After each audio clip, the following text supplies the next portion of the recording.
Buenos días, el tema que nos corresponde es los contratos atípicos. Mi grupo está conformado por Santiago Esteban Castro, Kevin Alejandro Moncayo, María Fernanda Melo, Dayana Brisbani Benavides y mi persona, Diana Selena Cerón.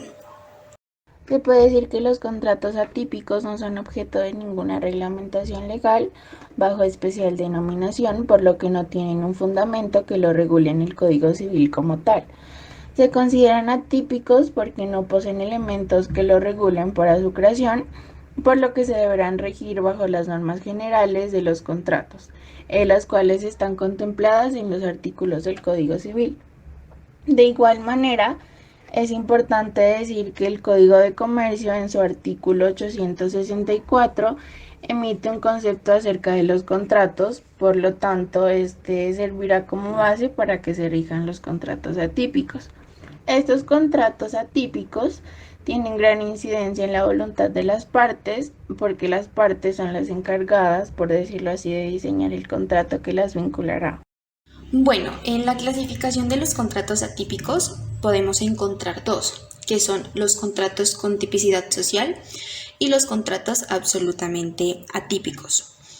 Los contratos con tipicidad social, estos son en donde carecen de una cierta regulación, puesto que es frecuente la reiteración o un uso de contratos combinados con los típicos, pues estos adquieren un nombre o una normativa que es adoptada por la doctrina o la jurisprudencia, pues de aquí surgen los contratos combinados, que es la combinación de los contratos atípicos que no están regulados y los típicos, que estos sí se encuentran con una regulación específica. Los contratos absolutamente atípicos, estos son aquellos que no tienen una tipicidad legal y social y existe una falta de reconocimiento político de la ley o por las fuentes del derecho. Se dice que no existen unos contratos absolutamente atípicos, por lo que se ha venido evolucionando. Los contratos más comunes y utilizados dentro de los contratos atípicos encontramos el contrato de colaboración empresarial.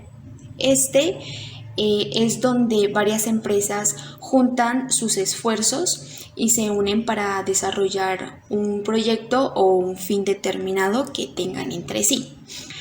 Pero no se constituye una sociedad nueva, por lo que cada empresa se constituye como tal y no se junta.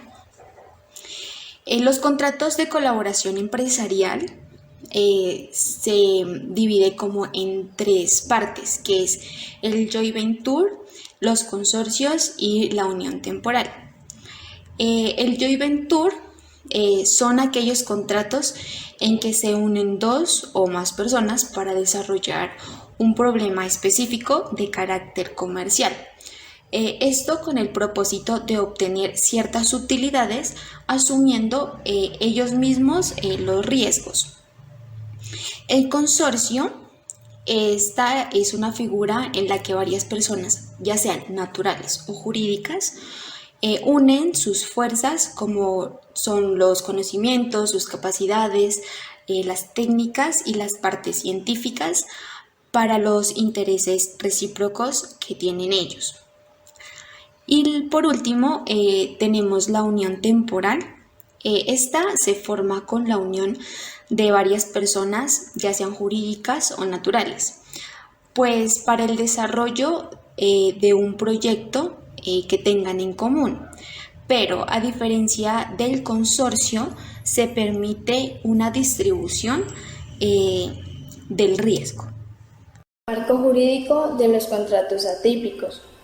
El contrato jurídico aplicable dependerá de la naturaleza civil o mercantil del contrato en cuestión. O sea, si el contrato es civil, las partes tendrán que analizar si eligieron una legislación federal o la legislación de algún estado de la República en específico. Y si el contrato es mercantil, la legislación aplicable será el Código de Comercio, pues aplicando supletoriamente el Código Civil Federal. Pues en este caso, los contratos atípicos se rigen fundamentalmente por las normas generales de los contratos, puesto que ninguna disposición menciona los contratos atípicos o innominados. Se dice que la aparición en la vida jurídica de la nación, esta clasificación tiene origen en la interpretación doctrinal y no legal, o sea que no está reglamentado en una ley en específico. La clasificación de los contratos y actos jurídicos en atípicos o innominados se da a conocer como aquellos que aún no han sido regulados y pues que por ello no van a dejar de responder a las necesidades que justifican su irrupción en la vida jurídica de un país.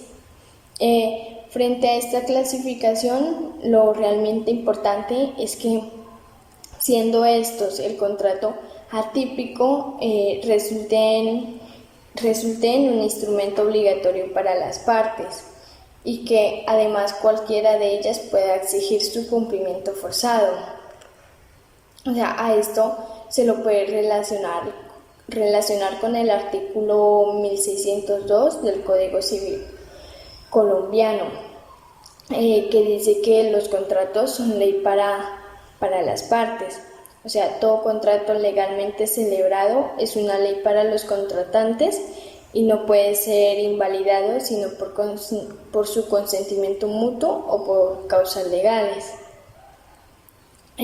También se dice que la Corte Suprema de Justicia afirma que cuando un contrato no se encuentra descrito en un tipo legal y subsecuentemente no está regulado por el ordenamiento, se denomina atípico.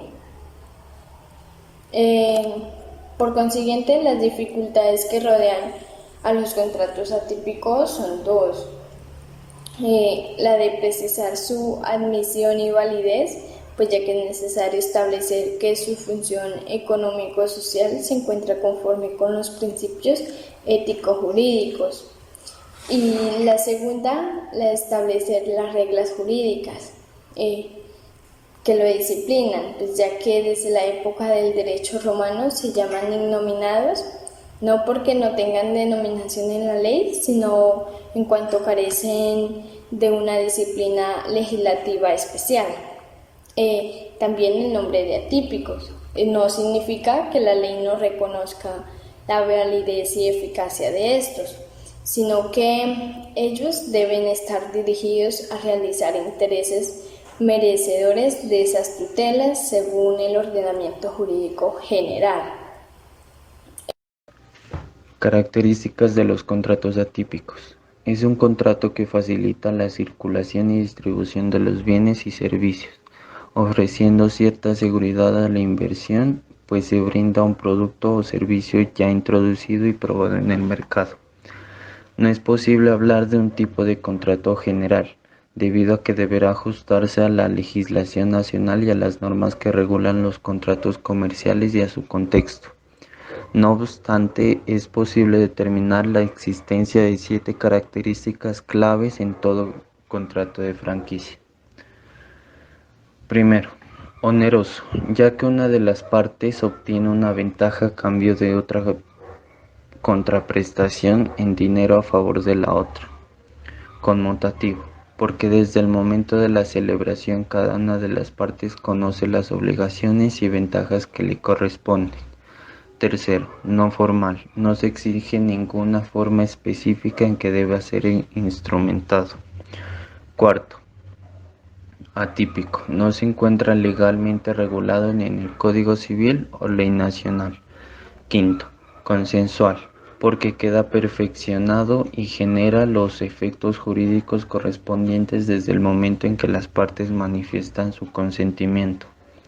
Sexto, bilateral, porque cada una de las partes se encuentra obligada respecto a la otra, existiendo prestaciones recíprocas para cada una. Séptimo, tracto sucesivo. Las obligaciones que generan para cada una de las partes no se agotan en el momento de la celebración del contrato, sino que perdurarán más allá de este. Dentro del tema de los contratos atípicos, podemos citar como ejemplos los contratos de concesión comercial, que no están regulados por la ley. Por tal razón, no existen formalidades, rigiendo en principio la ley contractual sobre la forma, efectos y extinción. Los contratos de leasing en Colombia no se encuentran regulados por las normas del Código de Comercio, el cual define los contratos comerciales. Los contratos de franquicia no existe una tipificación o regulación expresa de este tipo de contratos, pero basados en la Constitución Política de Colombia, que permite la libertad en actividades económicas e iniciativas privadas, siempre y cuando no contrarien normas imperativas de orden público y las buenas costumbres, es posible su celebración. El contrato de maquila o acuerdo de voluntades es que no existe una regulación en el ordenamiento positivo y participan por lo menos dos tipos de contratos. Uno de ellos es un contrato de obra por existir en la cabeza del maquilador y la del contrato de depósito, por estar obligado al maquilador a guardar y conservar el producto. El contrato de llave en mano, que no se encuentra contenido en nuestra legislación, y el contrato de outsourcing, que no está regulado por la legislación comercial.